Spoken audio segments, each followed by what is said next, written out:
shall live in peace. We shall live in peace. We shall live in peace. We shall live in peace someday. Oh, deep in my heart, I do believe we shall live in peace someday. That we want to help people not make money off of them and not allow someone's life to be held hostage for a dollar bill. I'm State Representative Deborah Hillstrom. I represent all the City of Brooklyn Center and Brooklyn Park. I serve on the Public Safety Committee here in the House, and I introduced the amendment to ban private prisons in Minnesota. We never want to surrender any part of that, even a sliver of our criminal justice system, to a company that profits off the incarceration of our fellow citizens. Ask y'all, when in American history has anything that's ever been privatized benefited the people? Never. When? You can say never? Never. And so what makes you think that this private prison coming to Appleton is actually going to uplift them economically?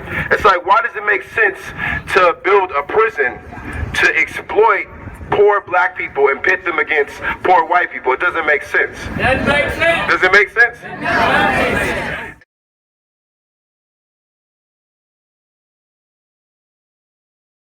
Hi, I'm Tim Henderson, the State Arbitration Director for ASME Council 5, and we adamantly oppose the bill to open Appleton Prison. I have watched as the state government leased beds from Appleton and then closed that prison down and stopped leasing space. One of the reasons why we stopped leasing those beds is because Appleton and CCA were not doing the things that they should be doing. They were cherry picking which prisoners they would take and which ones they wouldn't. They were not providing the services that the state required. They actually had a higher recidivism rate, and so it was bipartisan that we stopped the use of Appleton. There's a reason why the per diem in a private prison is lower. And none of those reasons I could elaborate, but suffice it to say, none of those reasons are good ones. Right.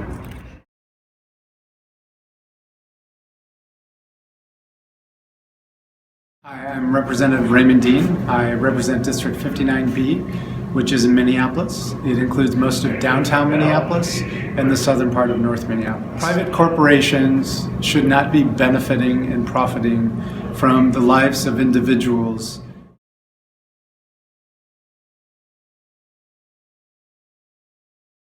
We also have to keep in mind that the majority of people who are going to prison for whatever reason are going to be back out on the street, and we do not want to leave them worse than when they came in. And so we, as corrections officers and AFSCME, we are strongly in favor of sentencing reform and stop incarcerating people who are doing time for first offenses and nonviolent crimes. Our communities are fighting for the crumbs. Fat cats like CCA get paid. They made $222 million off of this. It is not for you, it is for them. It's something that we all have to be diligent about to make sure that we don't have profiteering happening on the backs of those individuals. I don't believe that private prisons should exist in Minnesota, and I'll be working very hard to make sure that we do not reopen a private prison in Minnesota.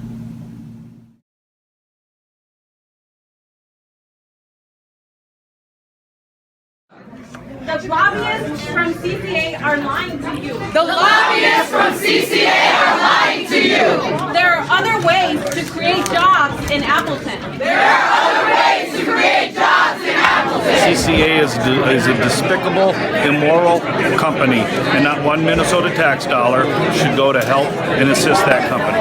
We cannot let government invest in more funds of evil, period.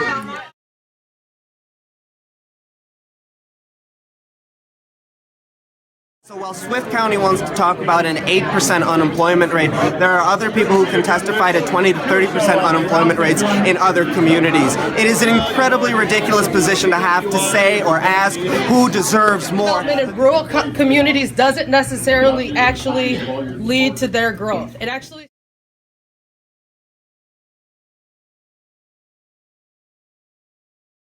no one should profit from the imprisonment of another.